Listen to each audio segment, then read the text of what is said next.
ಎಲ್ರಿಗೂ ನಮಸ್ಕಾರ. ನೀವು ನೋಡ್ತಾ ಇದ್ದೀರಾ ಕನ್ನಡದಲ್ಲಿ ಕಾನೂನು ಯೂಟ್ಯೂಬ್ ಚಾನಲ್. ನಾನು ಅಡ್ವೊಕೇಟ್ ಸಂಧ್ಯಾ ಗೌಡ.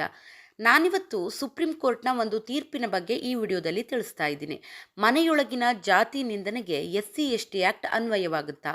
2026ರ ಸುಪ್ರೀಂ ಕೋರ್ಟ್ನ ಲ್ಯಾಂಡ್ಮಾರ್ಕ್ ಜಡ್ಜ್ಮೆಂಟ್ ಇದು.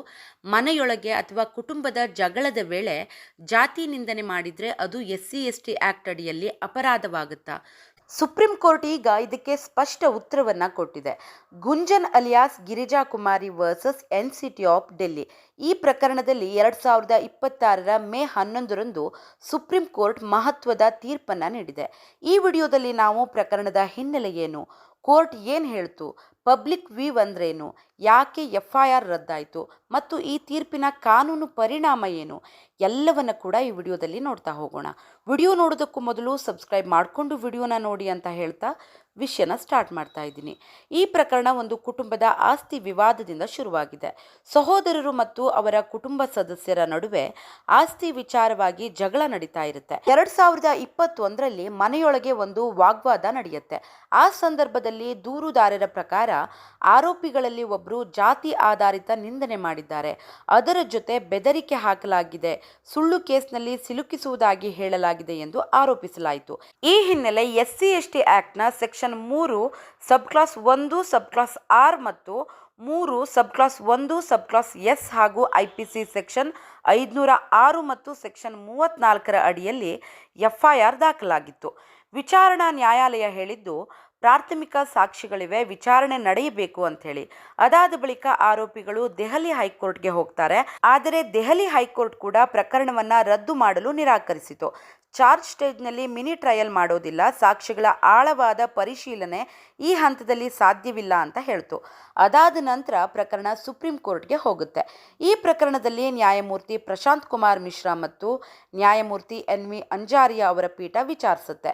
ಸುಪ್ರೀಂ ಕೋರ್ಟ್ ಮುಖ್ಯವಾಗಿ ಗಮನಿಸಿದ ವಿಷಯ ಅಂದರೆ SC/ST ಆ್ಯಕ್ಟ್ನ ಸೆಕ್ಷನ್ 3 ಸಬ್ ಕ್ಲಾಸ್ 1 ಸಬ್ ಕ್ಲಾಸ್ R ಮತ್ತು 3 ಸಬ್ ಕ್ಲಾಸ್ 1 ಸಬ್ ಕ್ಲಾಸ್ Sರ ಅಡಿಯಲ್ಲಿ ಅಪರಾಧವಾಗಬೇಕು ಅಂದರೆ ಘಟನೆ ವಿತಿನ್ ಪಬ್ಲಿಕ್ ವ್ಯೂ ಆಗಿರಬೇಕು. ಅಂದರೆ ಸಾರ್ವಜನಿಕರಿಗೆ ಕಾಣುವ ಅಥವಾ ಕೇಳುವ ಸ್ಥಳದಲ್ಲಿ ಘಟನೆ ನಡೆದಿರಬೇಕು. ಇದರಲ್ಲಿ public place versus public view court ಒಂದು ಬಹಳ ಮುಖ್ಯವಾದ ವ್ಯತ್ಯಾಸವನ್ನು ಹೇಳ್ತು. ಪಬ್ಲಿಕ್ ಪ್ಲೇಸ್ ಮತ್ತು ಪಬ್ಲಿಕ್ ವ್ಯೂ ಇವು ಎರಡೂ ಕೂಡ ಒಂದೇ ಅಲ್ಲ. ಉದಾಹರಣೆಗೆ ಒಂದು ಖಾಸಗಿ ಮನೆ ಪಬ್ಲಿಕ್ ಪ್ಲೇಸ್ ಅಲ್ಲ, ಆದರೆ ಆ ಮನೆಯೊಳಗೆ ನಡೆದ ಘಟನೆ ಹೊರಗಿನವರಿಗೆ ಕಾಣುವಂತೆ ಇದ್ದರೆ ಅದು ಪಬ್ಲಿಕ್ ವ್ಯೂ ಆಗ್ಬೋದು. ಅಂದರೆ ಬಾಗಿಲು ತೆರೆದಿದ್ರೆ, ನೆರೆಹೊರೆಯವರು ನೋಡಿದರೆ, ಸಾರ್ವಜನಿಕರು ಕೇಳುವ ಪರಿಸ್ಥಿತಿ ಇದ್ದರೆ ಆಗ SC/ST ಆ್ಯಕ್ಟ್ ಅನ್ವಯವಾಗಬಹುದು. ಆದರೆ ಸಂಪೂರ್ಣ ಖಾಸಗಿ ಸ್ಥಳದಲ್ಲಿ ಮನೆಯ 4 ಗೋಡೆಗಳ ಒಳಗೆ ಹೊರಗಿನವರಿಗೆ ಗೊತ್ತಾಗದ ರೀತಿಯಲ್ಲಿ ಘಟನೆ ನಡೆದಿದ್ರೆ ಅದು ಪಬ್ಲಿಕ್ ವ್ಯೂ ಆಗೋದಿಲ್ಲ. ಸುಪ್ರೀಂ ಕೋರ್ಟ್ ಈ ಪ್ರಕರಣದಲ್ಲಿ ತನ್ನ ಹಿಂದಿನ ಪ್ರಮುಖ ತೀರ್ಪುಗಳನ್ನು ಕೂಡ ಉಲ್ಲೇಖಿಸಿತು. 2008ರ ಸ್ವರಾನ್ ಸಿಂಗ್ ವರ್ಸಸ್ ಸ್ಟೇಟ್. ಈ ತೀರ್ಪಿನಲ್ಲಿ ಕೋರ್ಟ್ ಹೇಳಿದ್ದು, ಖಾಸಗಿ ಜಾಗವೂ ಕೂಡ ಪಬ್ಲಿಕ್ ವ್ಯೂ ಆಗ್ಬೋದು, ಆದರೆ ಸಾರ್ವಜನಿಕರಿಗೆ ಘಟನೆ ಕಾಣಬೇಕು ಅನ್ನುವಂಥದ್ದು.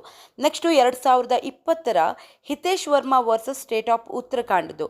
ಈ ಪ್ರಕರಣದಲ್ಲಿ ಕೋರ್ಟ್ ಹೇಳಿದ್ದು, ಖಾಸಗಿ ಮನೆಯೊಳಗೆ ಸಾರ್ವಜನಿಕರಿಲ್ಲದೆ ನಡೆದ ಜಾತಿ ನಿಂದನೆಗೆ SC/ST ಆ್ಯಕ್ಟ್ ಅನ್ವಯವಾಗುವುದಿಲ್ಲ ಅನ್ನುವಂಥದ್ದು. ನೆಕ್ಸ್ಟು ಕರುಪ್ಪು ದಯಾರ್ ಪ್ರಕರಣದ ತೀರ್ಪಿನಲ್ಲೂ ಕೂಡ ಪಬ್ಲಿಕ್ ವ್ಯೂ ಕಡ್ಡಾಯ ಅಂಶ ಅಂತ ಹೇಳಿ ಕೋರ್ಟು ಪುನರುಚ್ಚರಿಸಿತ್ತು. ಈ ಪ್ರಕರಣದಲ್ಲಿ FIR ಯಾಕೆ ರದ್ದಾಯಿತು ಅಂದರೆ, ಘಟನೆ ಮನೆಯೊಳಗೆ ನಡೆದಿದೆ, ಸ್ವತಂತ್ರ ಸಾರ್ವಜನಿಕ ಸಾಕ್ಷಿಗಳಿಲ್ಲ, ಸಾರ್ವಜನಿಕರಿಗೆ ಘಟನೆ ಕಾಣುವ ಪರಿಸ್ಥಿತಿ ಇರಲಿಲ್ಲ. ಹಾಗೆ ದೂರುದಾರರ ಸಾಕ್ಷಿಗಳೆಂದು ಹೇಳಲ್ಪಟ್ಟವರು ಸ್ನೇಹಿತರು ಮಾತ್ರ, ಅವರು ಘಟನೆಯನ್ನು ನೇರವಾಗಿ ನೋಡಿದರೆ ಎಂಬುದು ಸ್ಪಷ್ಟವಾಗಿರಲಿಲ್ಲ. ಹೀಗಾಗಿ SC/ST ಆ್ಯಕ್ಟ್ನಲ್ಲಿ ಬೇಕಾಗಿರುವ ಮೂಲ ಅಂಶವೇ ಇಲ್ಲ ಅಂಥೇಳಿ ಕೋರ್ಟು ಹೇಳ್ತು. ಕೊನೆಗೆ ಸುಪ್ರೀಂ ಕೋರ್ಟ್ ಡೆಲ್ಲಿ ಹೈಕೋರ್ಟ್ನ ಆದೇಶವನ್ನು ರದ್ದುಪಡಿಸ್ತು, ಟ್ರಯಲ್ ಕೋರ್ಟ್ನ ಆದೇಶವನ್ನು ಕೂಡ ರದ್ದುಪಡಿಸ್ತು. ನೆಕ್ಸ್ಟು FIR ಮತ್ತು ಚಾರ್ಜ್ ಶೀಟನ್ನು ಕೂಡ ರದ್ದುಪಡಿಸ್ತು. ಈ ತೀರ್ಪಿನ ಅರ್ಥ ಜಾತಿ ನಿಂದನೆ ಸರಿ ಅಂತ ಅಲ್ಲ. ಕೋರ್ಟ್ ಹೇಳಿದ್ದು, SC/ST ಆ್ಯಕ್ಟ್ ಅನ್ವಯವಾಗಲು ಕಾನೂನಿನಲ್ಲಿ ಬರೆಯಲ್ಪಟ್ಟ ಪ್ರತಿಯೊಂದು ಅಂಶವೂ ಕೂಡ ಇರಬೇಕು. ಅದರಲ್ಲೂ ಮುಖ್ಯ ಪದ ವಿತಿನ್ ಪಬ್ಲಿಕ್ ವ್ಯೂ ಅನ್ನುವಂಥದ್ದು. ಕಾನೂನಿನಲ್ಲಿ ಒಂದು ಪದಕ್ಕೂ ಕೂಡ ದೊಡ್ಡ ಅರ್ಥ ಇರುತ್ತೆ ಅಂತ ಹೇಳ್ತಾ ವಿಡಿಯೋನ ಇಲ್ಲಿಗೆ ಮುಗಿಸ್ತಾ ಇದ್ದೀನಿ. ವಿಡಿಯೋ ನಿಮಗೆಲ್ಲ ಅರ್ಥ ಆಗಿದೆ ಅನ್ಕೋತೀನಿ. ಇಂತಹ ಇನ್ನಷ್ಟು ತೀರ್ಪಿನ ಬಗ್ಗೆ ಕನ್ನಡದಲ್ಲಿ ವಿವರಣೆ ನೀಡೋ ವಿಡಿಯೋಗಳಿಗಾಗಿ ಲೈಕ್ ಮಾಡಿ, ಶೇರ್ ಮಾಡಿ. ಕನ್ನಡದಲ್ಲಿ ಕಾನೂನು ಚಾನಲನ್ನು ಸಬ್ಸ್ಕ್ರೈಬ್ ಮಾಡೋದಕ್ಕೆ ಖಂಡಿತ ಮರಿಬೇಡಿ. Thank you so much.